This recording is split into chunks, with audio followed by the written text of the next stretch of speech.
Hey y'all, welcome to New Slang. I'm your host, music journalist Thomas Mooney. This is episode 136.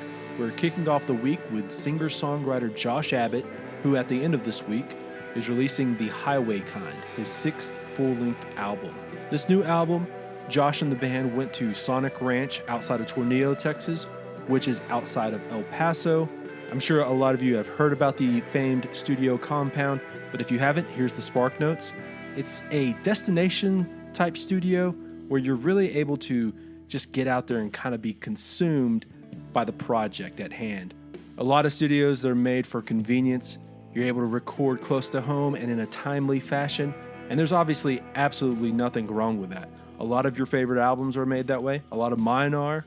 But the beauty of a place like Sonic Ranch is that you're able to just get away from all those worries and obligations of home. You're able to take advantage of the space and the time, or the lack thereof pressures of time, and just make an album.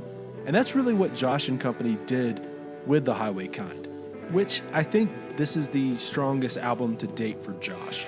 Specifically, the past three albums, Front Row Seat, Until My Voice Goes Out, and The Highway Kind, have really seen Josh blossom as an artist. Front Row really saw him soul-searching both personally and as an artist. There's a lot of dark tones on the album. Voice Goes Out, it's almost like a rebirth of sorts. I think you see a lot of healing on the album. And then, of course, there's like that brass and the strings and just that optimism. And now with The Highway Kind, I think it's safe to say that we're really seeing Josh ease into the saddle. It's kind of a slip on the denim jacket and be comfortable type of album. There's comfort, but also purpose. You hear that in songs like The Luckiest, Settle Me Down, The Highway Kind, and the album closing Old Men in Rain. I especially love the callback connection between The Highway Kind and Settle Me Down, which I'm pretty sure isn't necessarily on purpose as far as like lyrics go, but it's pretty essential to the album's themes. I would say like a song like the opening The Highway Kind, it becomes more important because of a song like Settle Me Down, and The Luckiest for that matter too. It's all of that balance of the journey is elevated because of the destination, and the destination is important because of the journey that you're on. Both in like the grand scheme of things, like a life arc and all that stuff, but also specifically about being a band on the highway and coming home to family. We explore a lot of those themes and the specifics of the album on this one.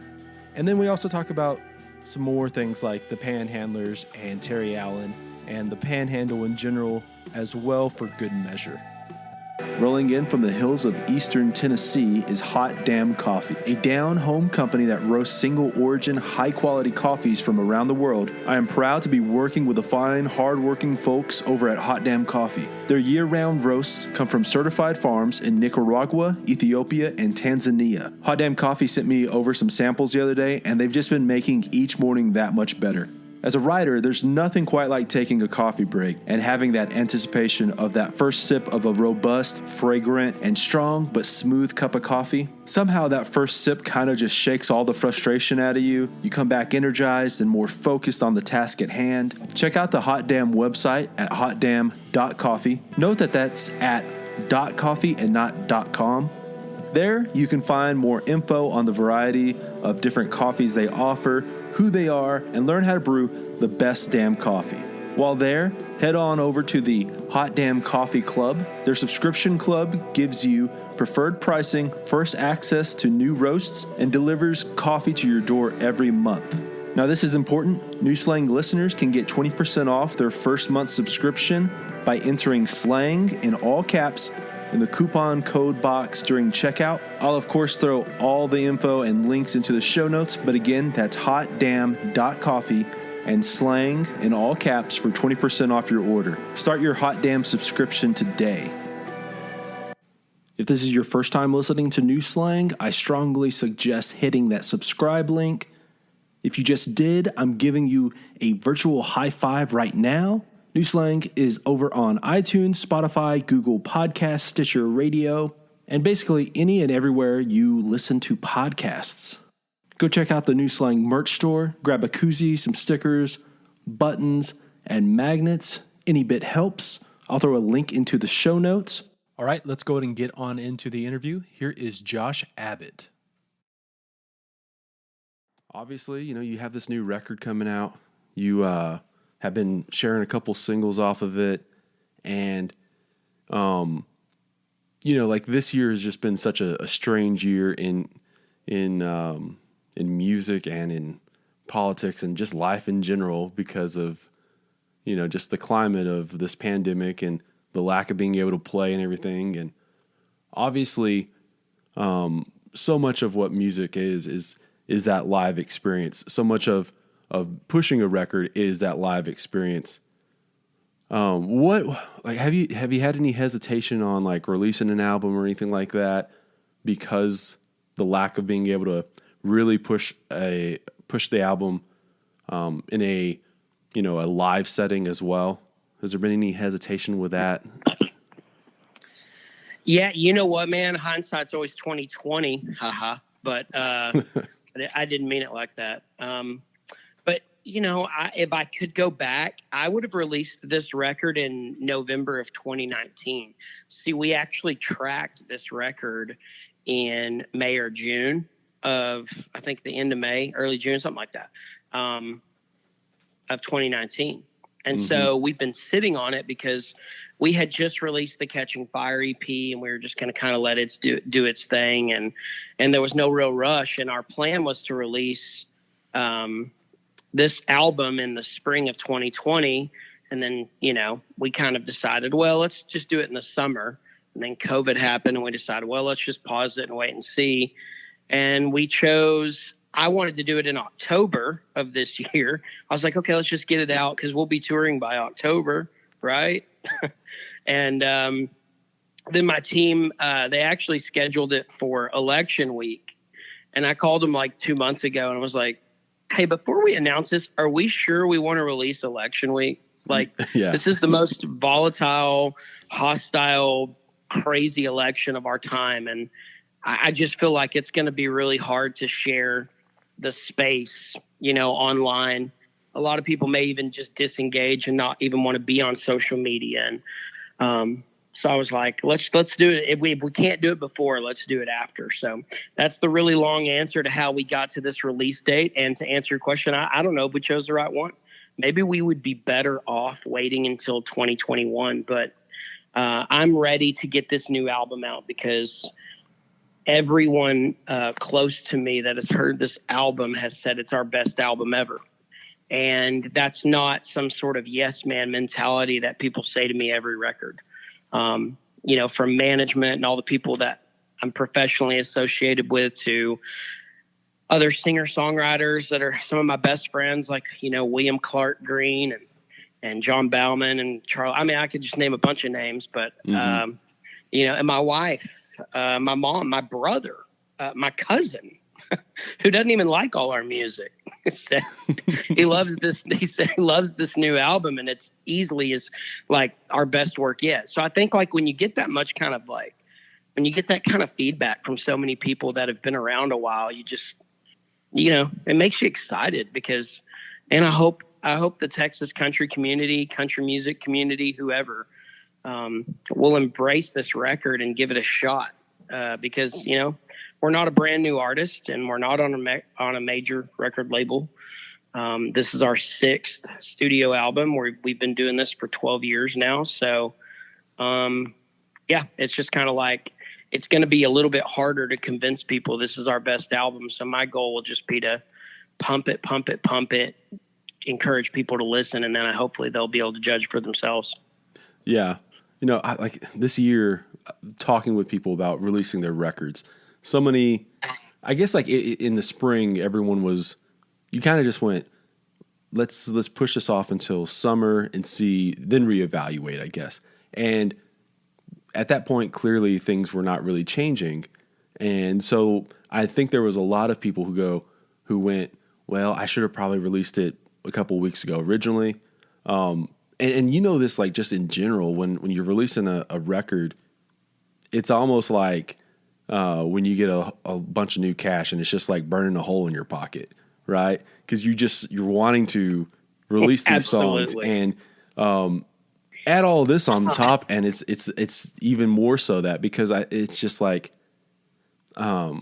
it's just so I don't know, like there's this weird thing where clearly you've been around these songs a lot longer than everyone else has. And what I always wonder and worry about is like, not that you get over these songs, but you're also at the same time going, I can't wait to get the next thing out too. And like, if I don't get this out, then there's obviously like we're backing up the I guess the train, if you will. Yeah, for sure. Because, I wrote 7 of these 10 songs. I'm pretty sure I'd have to go check the date on them, but pretty sure I wrote all of them within the January to March time frame of 2019, writing for a new album. And so, yeah, I mean, to me, these songs, they're already almost 2 years old. Mm-hmm. So there's just that, man, I want to get it out. Like you said, it is like the money just burning a hole in your pocket. I think of my dad every time I hear that phrase.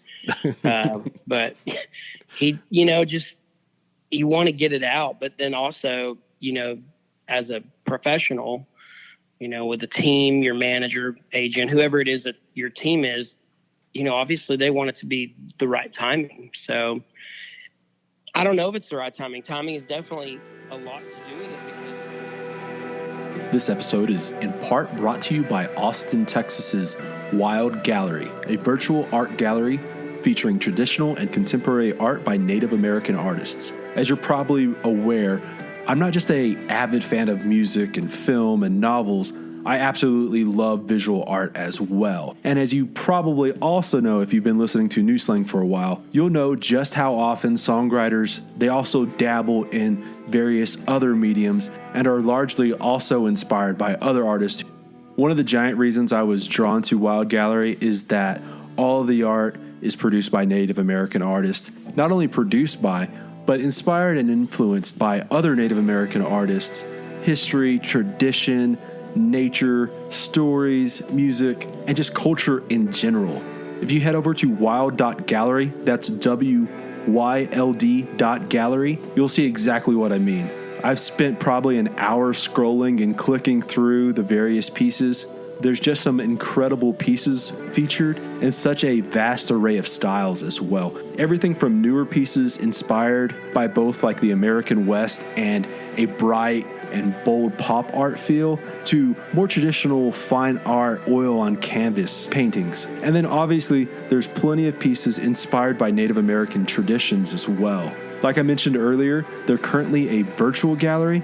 What's so great about that for you is that you're able to purchase these pieces from anywhere. And with Christmas coming up, they'd make perfect gifts. Talk about just like one of a kind, unique, and probably more importantly, well thought out gifts that'll excite anyone from your parents, your grandparents, your in-laws, siblings, yourself, really just whoever. And also, I'll be perfectly frank, it's time we have this talk. With everyone working at home these past few months, I've been on so many Zoom calls and I've seen so many Zoom call screenshots on social media. And we really need to talk about some of y'all's home office spaces. Too often, it's just that generic desk, maybe a poster that you had from college, maybe a calendar or like a whiteboard that you write on, and just those bare, bland walls. I'm just saying, we've all been there, but like right now would be the absolute perfect time to fill those walls with some great art. Go visit Wild Gallery and order a handful of these paintings that'll just really spruce up your background and make you look a little bit more adult and lively. When you're surrounded by art, you're more productive, you're more creative, and let's just face it, you're more happy. For me, that's why I fill up my walls with different art, because obviously you walk by them multiple times a day and you're able to like just take those little moments. You're able to appreciate all that effort and energy that was put into the art, and hopefully that kind of inspires you to go on and do more stuff in your day. Again, that's Wild with a Y. I'll throw a link into the show notes, as well as share some of my favorite pieces on Instagram and Twitter. I already have a few earmarked because I'll be ordering them soon myself. Again, that's Austin, Texas's Wild Gallery, featuring a blend of traditional and contemporary art by some of the most gifted Native American artists. Okay, let's get back to the episode. A great example is another project I was involved with this year, the Panhandlers. Mm-hmm. Man, I'm so proud of that album. I think it is one of the best things I've been a part of, album-wise. And I think we did something really special and unique. And it just never really took off the way I thought it would because of COVID. Yeah. No, I absolutely think because so. we had to cancel, 8 or 10 shows, big shows too, playing some major festivals, Will Green's Cotton Fest and Larry Joe Taylor and a bunch more. We were going to have that audience of thousands of people to be able to like play the songs and let them feel that album. And we couldn't tour. So here we are. Here it is, late October. We're about to play our debut show of the year, and it's at Billy Bob's. And it's just, it's kind of sucks because I really thought that record would blow up. But it might just be one of those things that catches on with time and people just discover it kind of organically over the next, decade. Yeah. Well, I was thinking about that too, about how I guess this time right now is impacting probably more so like new artists who are like trying to break in. And then obviously like anything like the Panhandlers where, in my opinion, like there isn't necessarily the same brand recognition as you guys as solo artists. You know what I mean? And I do think that like so much of that would have been pushed by playing live. And, what I was really excited about seeing was how you guys, what you guys pulled from your individual catalogs to kind of like make up all the rest of the songs of a set. And like if you guys were going to be kind of playing quote unquote the hits, or if you guys were going to be going in and pulling out songs that were Panhandle songs, West Texas songs, stuff that was related to it. So that's a really great observation. And are you going to come to the Panhandler show, by the way? Yeah, I will be. Okay, so do you want me to give away what songs we're going to play, or you just want it to be a surprise? We can talk about it. This will come out after the show anyways. Oh, okay. So it won't be a complete surprise for anyone else. Okay. Well, we can talk about it whenever. I'm sorry, I'm not trying to derail the podcast here. No. But anyway, sorry, go back to what you're saying. Well, no. What songs did you guys kind of have in mind?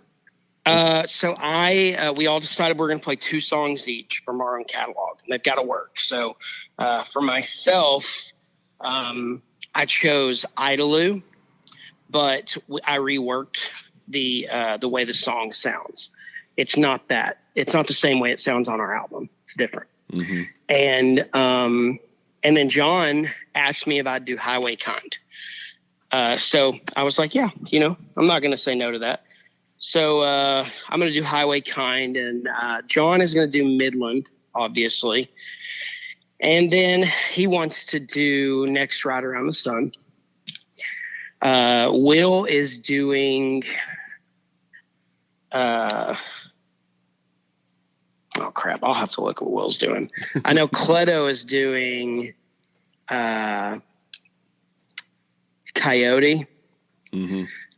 The duet he has with Will, and then I can't remember the other one. But anyway, yeah. And then we're doing a couple covers too. We're gonna play Joe Ely's West Texas Waltz, and we're gonna do Terry Allen's Amarillo Highway. We just felt like those really fit the vibe and the sound. So yeah, man, we're excited about the show. Yeah, no, I think it's gonna be great because again, like when I think like I don't know if you remember this. You probably do because you have a great memory. But there's probably like 4 or 5 years ago, I can't remember if it was a phone call or you were just texting back and forth, and you were kind of asking me the hypothetical, like if you were making like a Lubbock band of just like people from Lubbock, yeah, who would be involved. And I think like that's just kind of like maybe the seed of where all this kind of stemmed from. Yeah, I've been wanting to do a project that kind of pays ode to Lubbock and the Panhandle for a while. And so I kind of came up with the idea to do a Flatlanders tribute.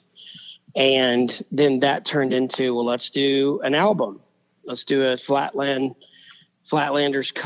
covers album. And then that turned into, well, why don't we write half the album? And then it turned into, why don't we just put out a full record of originals?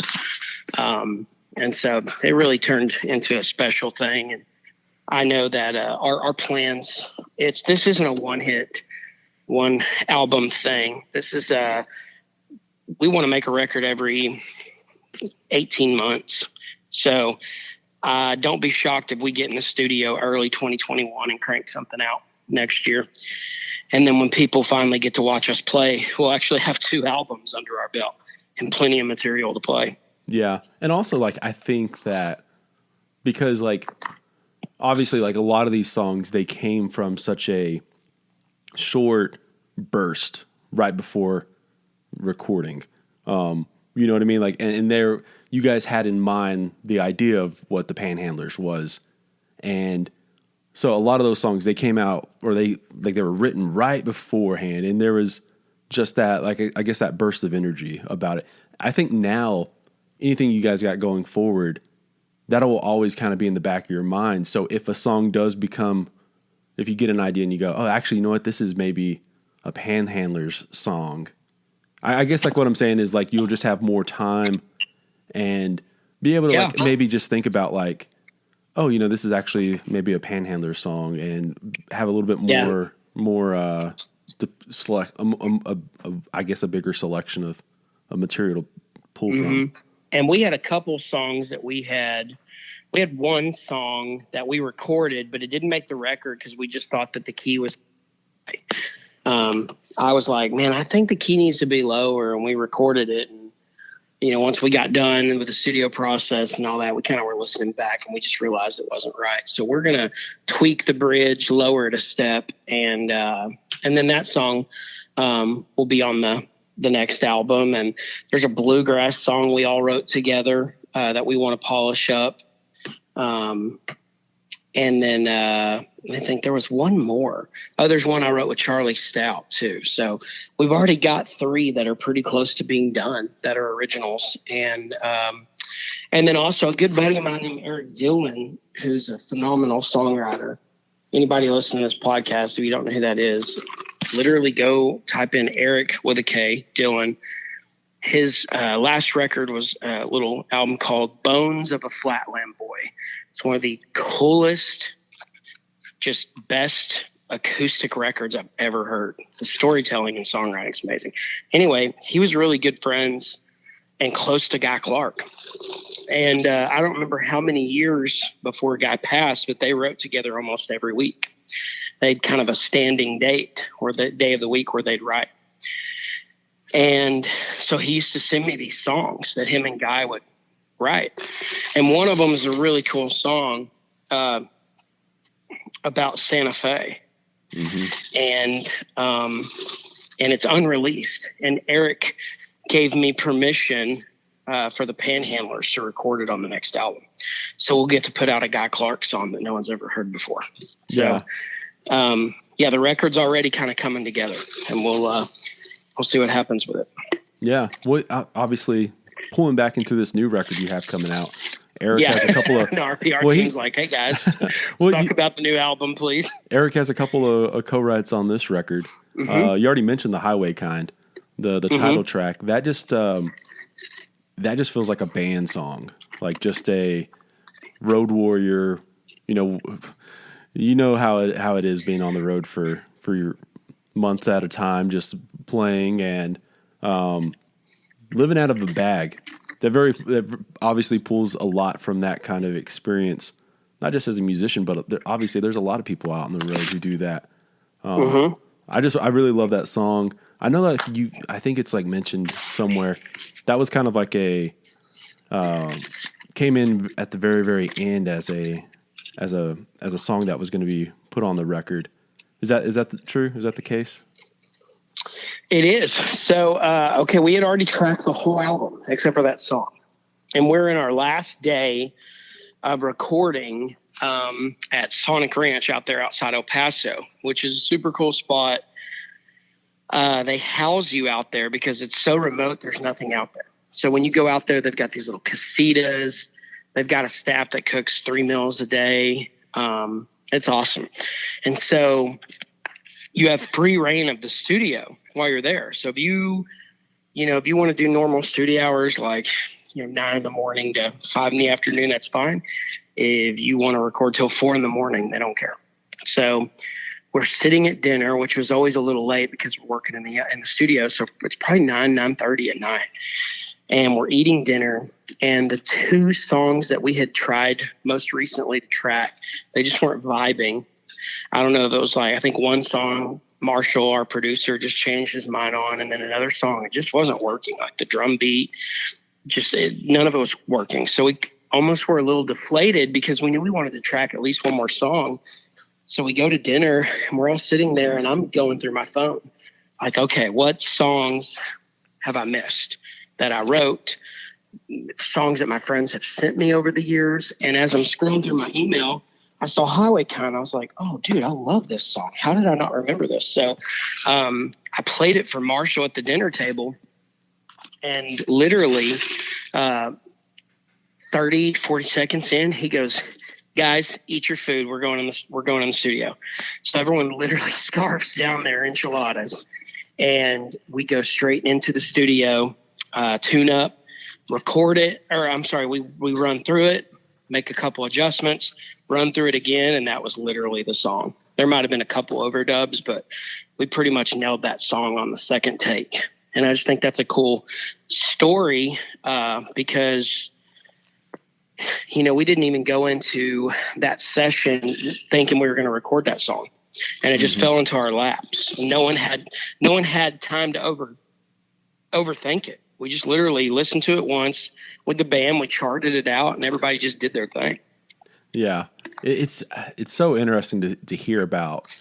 So it's weird because so often you'll hear about these last minute additions to a record that just really tie it all together. In this case, obviously, it becomes like the title track. It's not necessarily like you were naming this record the Highway Kind before cutting the song. You know what I mean? And there's so many examples of that over time. I can't think of any off the top of my head, but you'll hear stories about, we were recording, we had basically the whole record together, but we really didn't have what tied it together. We didn't have the album cut, or I didn't have an album title or anything like that. And then this song came up, and it can either be obviously something like you just said right there. You kind of go through and you're like, oh, I forgot about this song. We need this. Or it can be something that you kind of write in the studio, whatever the case. And then that just kind of makes it a record versus just a collection of songs. Absolutely. And, I think obviously we recorded the song, and you just know. And we were like, oh my God, that song came out so naturally. We just tracked it in our second time to play it. That's going to be a song that's going to be great. And so, we started, originally I was going to call this album The Luckiest, because I felt like that song really reflected where I'm at in my life right now. And I love that song. Going into the record, the studio process, that was my favorite song. I was like, oh man, Luckiest is going to be the one. But then when we left the studio process, I think it was really clear that the Highway Kind and Settle Me Down were even more special. And so, just wanted to be open-minded about naming the album after something. A lot of people obviously are surprised when an album gets named after a song that the artist didn't write. But I just think that the Highway Kind, like you said, it really symbolizes us as a band and what we do. And, a very small kind of rhetorical part of that is, it's not the interstate kind. Yeah. It's the highway kind. And what we do is sometimes we're on the interstate on the way from Austin to Dallas, but a lot of times we're traveling these little highways and these back roads in Texas and Oklahoma. And so there's just something really special about that song. And I'll even go so far as to say, I really wish this was our first album. I wish this was our debut album. And if it was, I wouldn't be surprised if the name of our band would be called Josh Abbott and the Highway Kind. Just because that's how special of a song we feel like it is. Today's presenting sponsor is Desert Door Texas Soto. If you know anything about me, it's probably that I'm from the heart of West Texas and absolutely love everything about West Texas. And that's really why I love Desert Door so much. You may be asking yourself what exactly Sotol is. Well, it's a premium spirit that's similar to a tequila or a mezcal, but for my money, it's a little bit more refined and smooth. There's a sweetness and faint hints of vanilla and citrus, and it's also as versatile as your garden variety vodka. At its core, Desert Door is authentically West Texas, so next time you're at your local liquor store, get a bottle of Desert Door. For more info, check this episode's show notes. Yeah, I remember you mentioning that a couple weeks ago. I've been thinking about that, that you kind of like wish this was like your first record. And I find that interesting because, like on a, I guess like it's one of those things where I obviously there's songs that you've written that are really, really great. And there's these records that you've made that have been great records in the past. But also on the I guess the scale thing of like, do you think you could have made this record without all these other records and all this experience? You know what I mean? Yeah. The process informs the results, as you know. Mm-hmm. So, we definitely would not have made this album without our experiences. I mean, first of all, think about the subject material that I'm writing about. Again, I co-wrote 7 of the 10 songs, and they're all basically about my wife. There's like one song that's kind of rowdy called Where I Want to Be. It's more about a reflection of some of the fun, crazy, wild things I did when I was younger. And then the song on the end of the album is Old Men and Rain, but that song's about my wife's grandpa. Mm-hmm. And him being a cattle rancher in Texas and taking me under his wing and kind of teaching me the business. And anyway, so obviously if I wasn't at this stage of my life, I wouldn't have been able to write these songs. The other thing is the songwriters, right? The people I'm writing some of these songs with, there's a lot of really big names and respected names on this record. And those relationships form over the years, probably because of the success we have with other albums. And then lastly, I mean, it's a no-brainer, the band, Mm-hmm. I mean, what we sounded like in 2010 in the studio is just not what we sound like in 2019. Everybody's had a decade to get better at their instrument. A lot of the guys learned a second instrument. So, so I mean, I guess maybe it's silly for me to be like, I wish I could start this album or our career off with this album. I don't know. Maybe I just wish it was like our sophomore album or something, the album where we're kind of still blowing up. Everybody's like talking about, oh, you heard this new band, the Josh Abbott band? And then we crank out a record like this. I think it's a game changer. I think we're probably a lot bigger than we are now. I don't want to be ungrateful. We've had a really fun career, and I don't think we're even close to being done by any means. So, or at least I'm not. And, we'll just see where it takes us. Hopefully people will respond to the record in the same way that a lot of my friends and critics have. Yeah. Well, this right here, like we don't have to go down this rabbit hole, but like clearly there's been people who just kind of write you off because they think of you as a, this kind of songwriter or this kind of artist, just we'll go get drunk. And I would say that criticism is fair. Mm-hmm. In my early years, I would have been like, oh, they can fuck off, but the truth is you are what you put out there. And guess what? Those first few years, I put out some marginal songs. I put out songs about Texas, and a lot of them were like, love songs that all the sorority girls loved. So all the knocks on us were probably true, right? We were a Texas country band that sang about floating the river for sorority girls. I don't think that was probably a incorrect analysis of what we were doing in those first 4 or 5 years. But I just feel like we've grown a lot since then as a band, and hopefully people will recognize that. Yeah, well, that's just my entire point is that, like, I don't think you can't judge an artist's new work without listening to it first, without actually like just taking a minute. I mean, there's people probably who are not going to like this record, but I will say at least give it a listen, and that's like always the key to any artist that I guess any of your favorite artists, they've grown over the years. And if there's one thing that you guys have done, it's, you guys aren't making a 20-year-old record anymore. You're making a late 30s or a mid 30s record, and that's the one of those things is like when you get to a certain age, you kind of go like, oh, I'm not necessarily always about the songs about like 18-year-old kids, because I'm not 18 no more. For sure. And I think like that's why Where I Want to Be almost didn't even make the record.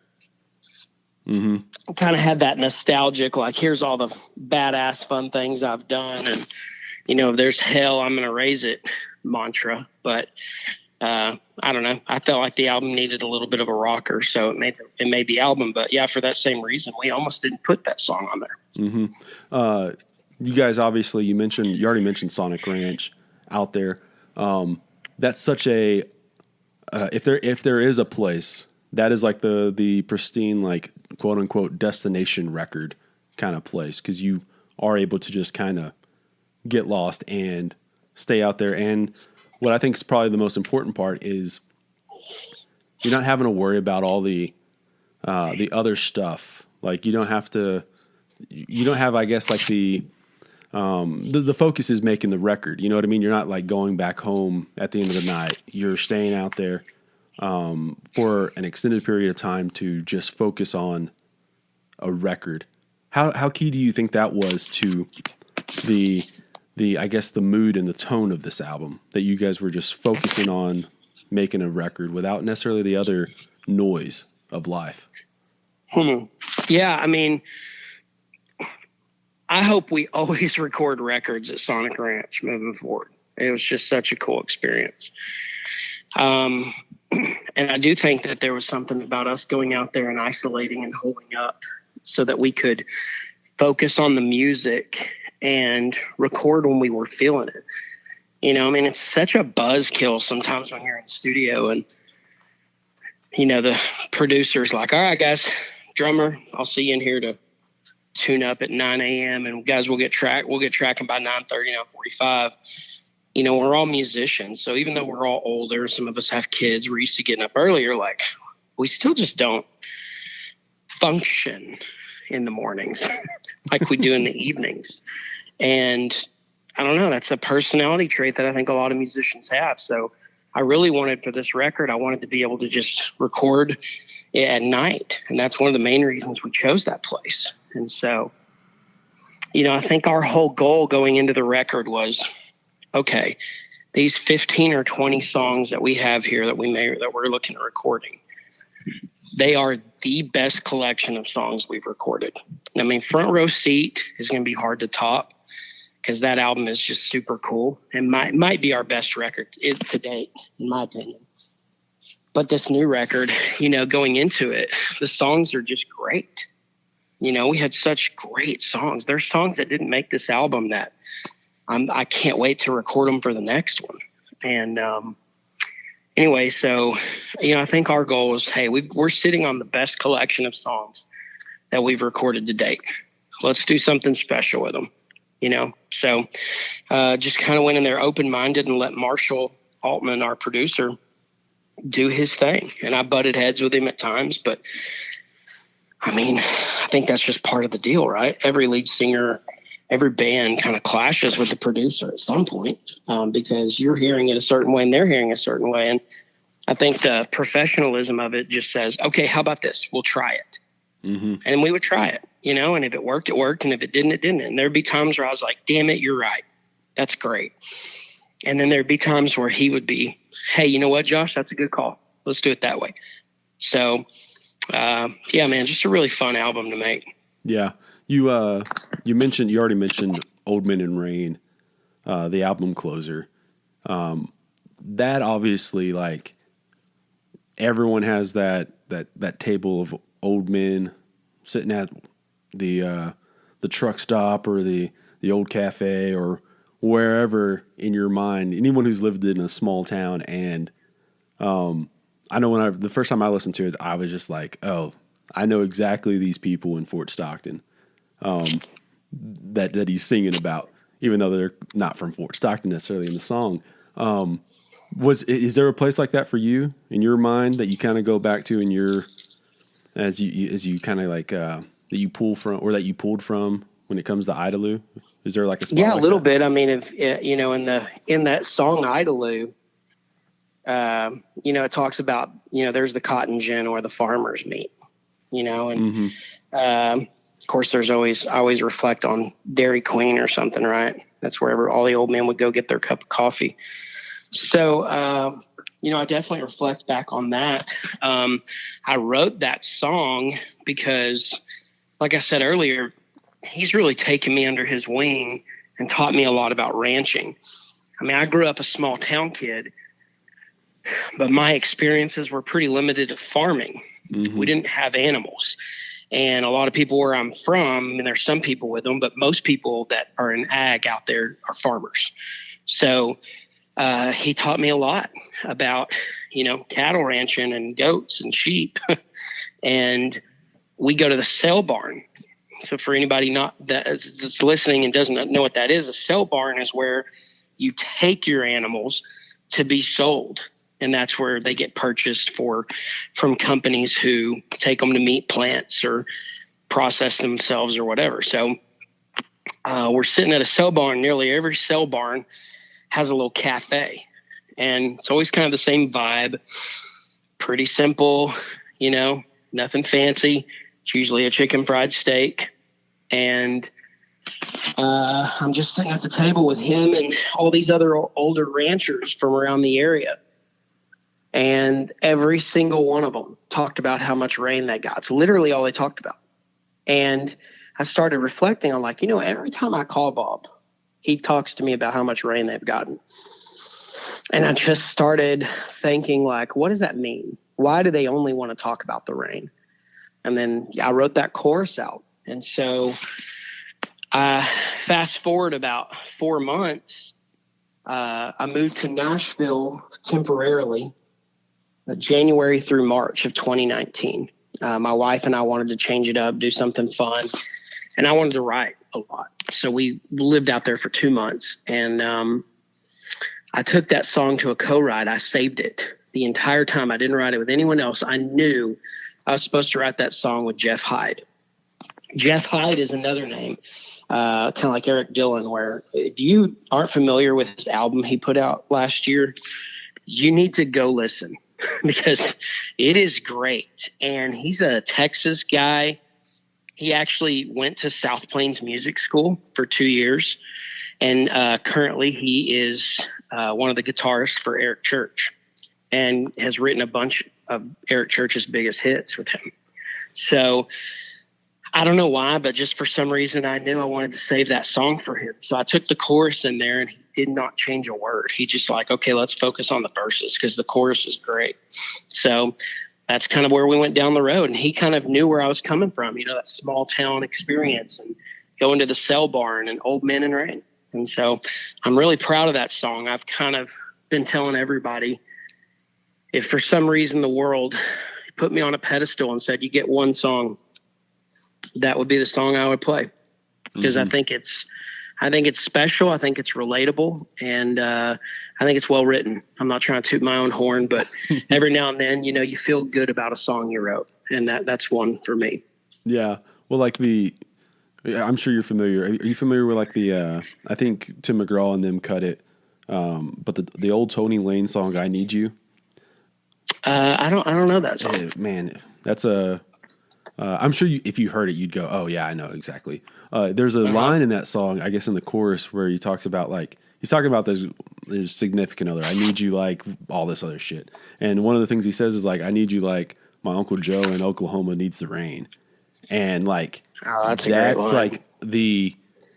It's interesting because I've not really thought about how you mentioned everyone was just talking about rain, or every time you talk with your father-in-law, he mentions rain, but that's absolutely true. I mean, there's everyone always kind of talks about I think we sometimes mischaracterize talking about weather as small talk, but in some ways, yeah, it is very much a small talk kind of thing, but I mean, it's also kind of essential and important to to the livelihood of all these people who are connected to agriculture, you know? So it's, obviously like that's, like I said, like that song, it just instantly took me back to my old small town and that group of old men who got to the truck stop at 4:00 in the morning and, you know, talk shop and all that kind of stuff.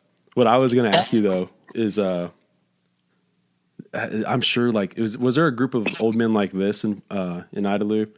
In Fort Stockton, there was like, I guess every Friday there was a group that would meet up at the McDonald's and they would like record for the radio where they picked all the high school games. And like no one is an expert, but they would always, I don't know how you even got lines on like small town football games either, like 3-man or like 3A and 2A, but somehow they always had that kind of shit. And they would always like pick every like game in West Texas. Was there like a group like that or anything for y'all? About that specific, but yeah, like I said, you know, there's a lot of the local farmers, you know, a lot of my friends' parents, their dads and grandpas, you know, were those old men that would, like I said, meet at the Cotton Gin or meet at the Dairy Queen for a cup of coffee. And, you know, I wasn't really privy to their conversations because you have to remember when I was in Idle, I was a teenager. So it's not like now, you know, where I'm a grown man with a wife and kids and sitting down at the table with them. So, but yeah, I think I'm really proud of that song. And it's funny you keep talking about Idalou with it. That song, Old Men and Rain, would have been it probably would have been the star of Small Town Family Dream album that we put out in 2012. That whole album is kind of an ode to the small town life, essentially. Mm-hmm. And that song would have fit great on there. But I'm really proud of it now, kind of being the bookend for this record. And one of the hardest decisions we had to make was the sequencing. I'm so big on sequencing. Every album we've ever put out is very intentional. Not saying I've always done a bang-up job, but, you know, front row seat until my voice goes out. The way all these albums flow, we're so intentional. And this album is the same way. And at first, I really wanted Old Man and Rain to be a feature. And as you know, as someone who critiques music and reviews it and listens to a lot of it, you know, usually your best songs are in the top 5 of the album. Mm-hmm. That's just kind of how albums go. And I really wanted that song to be in that top 5, but I just felt like it had to be the album closer. So even though it's track 10, I really hope people don't dismiss it as, oh, that's the last song that barely made the album. 'Cause definitely not. It's a really beautiful song that I'm proud of and meant a lot to my wife and her family, and it's special. This episode is in part brought to you by the Blue Light Live here in Lubbock, Texas. There is a way to help A, support Blue Light, and B, get a sense of that normalcy by visiting bluelightlubbock.com, clicking on the merch tab, and getting some koozies, a vast array of t-shirts and caps, and yes, even a Blue Light flag. While it is such a bummer that live music is still on hold right now, I'm telling you, by getting some Blue Light Live merch, you're going to feel better. It just feels better wearing a t-shirt and ball cap and helping support your favorite bar. Again, that's bluelightlubbock.com. Click on the merch tab, get some merch. All right, back to the episode. Yeah. Well, obviously, like, I guess a couple years back, I guess like the vinyl boom kind of has happened midway through your career. And I think like tracking a record for vinyl is different than tracking a record for CD. Has that like come into play for you as well, as far as like, you know, where you're not just tracking it for a CD 1 through 10, but in a lot of respects, when you put out a record on vinyl, it's side A, side B. Has that also come into play too when it comes to all those decisions to the track listing? Yeah, you know, I'll be honest. I don't know that I thought of that for this album, because originally I thought we were going to do more than 10 songs. But I will say that we definitely shaped the Panhandlers album around that. I mean, we cut that record for vinyl. Mm-hmm. And so the way we arranged it was very specific to being like, how can we make each one of these sides feel like a side A and a side B, but still have, still give side B a little bit of oomph. And that's why side B starts out with the title track, the Panhandler. So, that's a really good observation. And I don't know, maybe more and more artists will think like that. I think a lot of country artists don't think like that. Maybe Sturgill probably does. He's so awesome. But maybe Isbell, guys like that. But I don't think a lot of mainstream or even Texas country artists really think along those lines of arranging an album specifically for vinyl. But who knows? Yeah, it might become a thing. Yeah. Well, it's because, vinyl is, it's come back in a force. Like they're selling more vinyl records than, CDs now or whatever the case is. But it's obviously something that we didn't grow up listening to vinyl. We bought CDs. And so it's kind of like, in my opinion, I love vinyl. I think it's like the best audio quality. I love the size and all that stuff of it. But as you know, like there's kids right now who are like making music 25 and under who are putting records probably on some vinyl, and yeah, they're probably not necessarily thinking about all that, but I think it can make a record a little bit cooler if you put all that, I guess, like the intentions of the track listing when it comes to side A, side B. One thing that you mentioned a minute ago that I wanted to circle back onto was you mentioned how when you guys went in to cut the record, the Luckiest was a song that you were kind of most excited about, for lack of a better term. And then how that kind of changed to where at the end of it, you were obviously the highway kind of became the focus. How often does that happen where whenever you go into cut a record where maybe a song that you were not necessarily mediocre on, but like a little bit less excited about, that by the end of the recording session, that it's kind of emerged as like a song that you're like most excited about? Yeah, I'm careful about phrasing it because I don't want it to sound like I'm not excited about Luckiest. In fact, that there's a reason that's still, when I'm doing a lot of acoustic stuff or song swaps, or if I get on Instagram Live, I play the Luckiest. I mean, that song means the world to me. It's about my wife and daughter and this life that I live and how fortunate I am. And then, of course, we named our son Luck after the Luckiest. So that song still means the most to me on the record. Yeah. But, to get to what you're saying, like I said, I thought Luckiest would be the title track. I thought it would be the standout track. But I guess that was just me being too attached, right? Because it meant so much to me.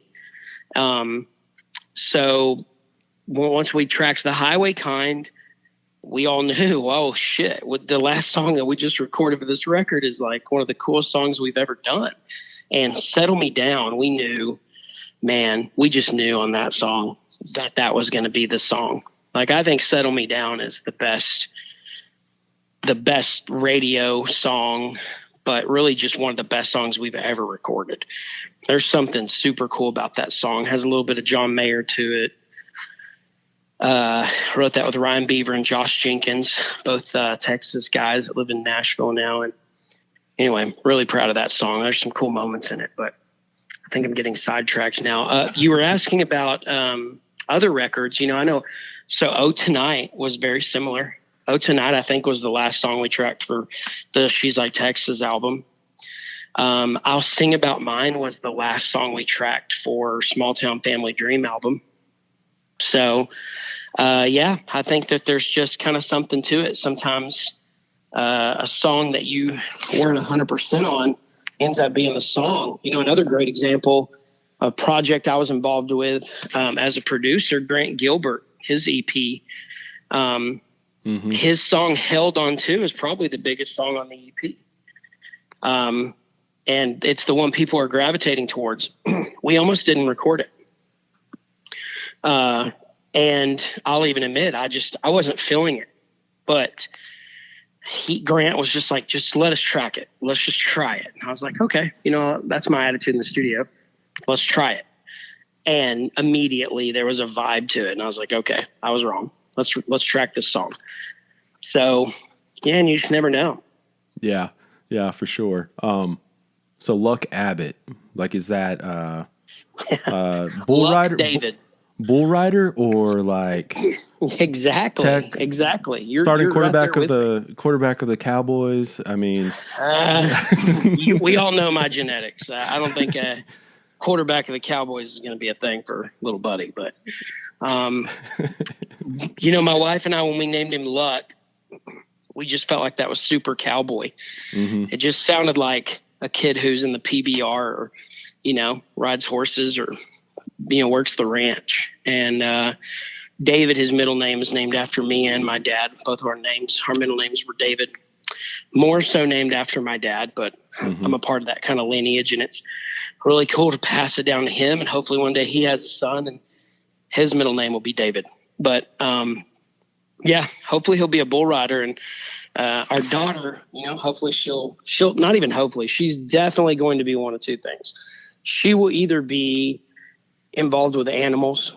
I don't know if that means vet tech, maybe a rancher, whatever, but or she'll be a musician.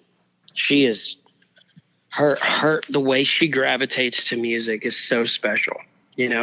Every parent obviously probably has that unique view of their kid, but I've really observed it more now when she's with other kids. She Mm-hmm. sings all the time. In ballet class, all the other little girls are standing where they're supposed to stand, and they're kind of trying to mimic the teacher and dance. Emery's over in the corner literally singing the song and not even trying to dance.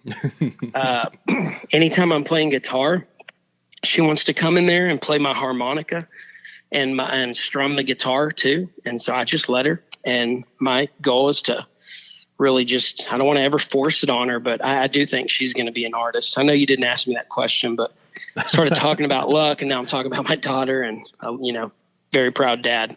No, of course. Yeah. I mean, I think like it's interesting because, as far as like art in kids it goes, is that I like, there wasn't really music. Like, no one in my family played music. You know what I mean? Like, no one really knew how to play guitar or anything like that. And so there wasn't necessarily like that around when I was growing up. But I think it's so cool to see, where you're not necessarily like you said, you're not forcing any of this on them, but just them being in the presence of guitars and instruments and music, that has an effect on them going forward, even if they don't become a musician. I've kind of, this is one of my big things, is like, if there's art around, like, you're just a little bit, I don't know, like, happier, and like, it makes you a little bit more well-rounded, I think. So, yeah, I think there's to it for sure. And I actually think right now we are witnessing the kind of, I don't want to say birth, what's the word I'm looking for? The development of the next maybe 2 generations from now, the singers and songwriters of the Texas scene.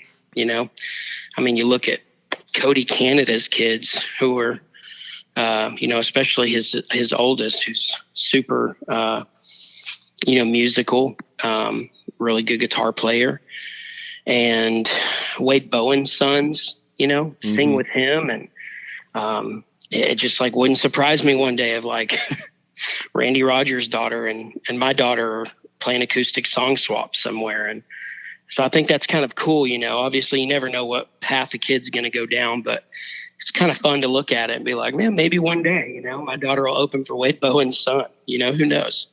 Yeah. Yeah, for or sure. You know what? Maybe he'll open for my daughter. There you go. I always want to empower my daughter. I think that's the biggest responsibility of a girl dad, is to instill confidence in her daughter. So I try to do that. Hopefully not too much.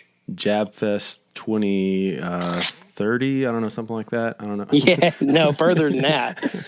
I'm thinking JabFest Oh, yeah, I guess, yeah. 2040. Yeah, there you go, 40, yeah. Yeah, who knows if the world will even exist at that point. I wanted to talk to y'all one more time about Hot Damn Coffee out of Eastern Tennessee. The morning comes at you hard, and there's only one thing that can charge you up for the day. That's coffee. Sure, you could fill up with whatever you can find on the bottom shelf at your local giant box store, but do you know what works better? Hot Damn Coffee. Why? Because they're single origin and high quality. They're a down-home company passionate about great cups of coffee. And of course, they love great music too, which is why we've partnered up here on New Slang. Go visit hotdamn.coffee and order yourself some robust, smooth, and high-quality coffee grounds and beans. Join their subscription club. As a New Slang listener, put slang in all caps in the coupon code box at checkout for 20% off your order. You'll be saving some cash, getting some of the finest coffee around, and helping support New Slang, the music podcast that you know and love. Again, that's hotdamn.coffee. All right, let's get back to the interview. Not because JabFest 2020 would have been banging, though. I'll tell you that. I was going to ask you that because, like, obviously you postpone, cancel, all that kind of stuff. Kills me. This was year 10. What would have? Do you have like the lineup? Yeah. What would have been? You know, it's hard for me to remember everybody in the exact order and all that, but I know the Friday night the headliner was Parker McCollum. Flatland Calvary was direct support. Colby Cooper, I think, was on that night as well. And then Saturday night, obviously us. William Clark Green was direct support. Shane Smith and the Saints were on that show. Grant Gilbert, and then I think we were still rounding out the rest of the lineup. Mm-hmm. So I felt so confident about that lineup. I was like, oh my gosh, this, as long as the weather permits, this may be the biggest year we've ever had. I think we'll sell out both nights in advance. This will be huge, but 2020 had other plans, and so hopefully we'll be able to get some sort of similar lineup in 2021. Yeah, for sure. Now, an artist, I want to end on this kind of stuff right here is we're obviously giant Terry Allen fans. Mm-hmm. The other, I guess it was a couple weeks back when we were talking about Terry's last record. It's so good. Well, I was just going to give you a minute to talk about that record because I do think it's Grammy worthy, and that's what we're kind of talking about, as just how amazing of a record this was. Yeah, I mean, it's the same vibe I got from John Prine's last album, which I'll put up there with any album he's ever done. And Paul McCartney put out a record in was it 2014, 2015, in that time frame. I should remember the name of the record, but just losing my memory these days. But regardless, I loved that record as much as I've loved any of his stuff, his solo stuff. So I think it's super encouraging to see these artists release their best efforts, in my opinion, in their 70s. It's crazy. And so I don't actually know how old Terry Allen is, but I would assume he's 70. And that record is just super cool. The way he divided it up into different sections and acts, so to speak. The way it's, there's some storytelling that weaves in and out of the record. And the imagination he has is just so cool. I think City of Vampires it's the coolest song he's ever recorded. I mean, I'm obsessed with that song, but then, you get past that song and then you hear, oh man, what's the ballad towards the back end of the record? All These Blues Go Walking By. So I guess it's right before City of Vampires. Mm-hmm. But regardless, it's like those two songs could not be more freaking different. And I think that really speaks to Terry's versatility, his songwriting, and his ability to do what's best for, whatever song he's kind of envisioning. So, I think Terry probably even faces the same struggle a lot of our artists face, the same thing I've talked about in this interview. I think it's Terry Allen's best record today. You're a better historian than I am, Thomas. So Not sure if you agree or disagree with that sentiment, but it's, you know, I think it's his best work to date, but it will be hard to convince his fans and the mass public of that because everyone's already so attached to some of his previous projects, you know? Yeah. So I hope we don't have that same problem with Jab. I get it. She's Like Texas and Oh Tonight. You know, those were huge songs for us. I get why people love that album. Front Row Seat is, in my opinion, I mean, I actually really thought we should have got Grammy consideration for that album. I know it sounds super arrogant, but that album to me was so well put together. I think this new album of ours is really good, 1 through 10. The songs are strong, the production, the players, the songwriting, everything's there. So hopefully people will give it a shot. Yeah, no, I think they will. You know, I don't think you're wrong about like it being his best record. By far, like I think obviously Lubbock on Everything is his most iconic. Yes, you know what? That's a really good way of putting it. So maybe, yeah, that's a great way of putting it. So there's iconic and then there's best. Mm-hmm. It's because it's so. What I find amazing is, and it goes back to what you're talking about, releasing records as, you know, these guys are old men. I wonder, like, and I'm assuming, like, it's just a natural feeling of, am I going to have it at later in life? You know what I mean? Am I going to be as excited about what I'm doing now later? Mm-hmm. And I'm assuming, like, you know, there's a little bit of hesitation in someone even like Terry, who, even though he's been making records and making art for a long, long time. But like it's, yeah, I guess it's a testament to just being a creative force. Cause like, as you mentioned just a second ago, like Terry's I think as far as like Lubbock art goes, like just the boldest artist that's come out of here. He's like the one who's like both somehow captures the West Texas, captures Lubbock, but also kind of like just like is so off the wall too. Yeah, like he captures. I mean, Lubbock on Everything is just so wonderful because of all the characters he's able to kind of bring to life. You know, he's a little bit. Obviously, there's a little bit of tongue in cheek, you know, on some of these characters that he does, but.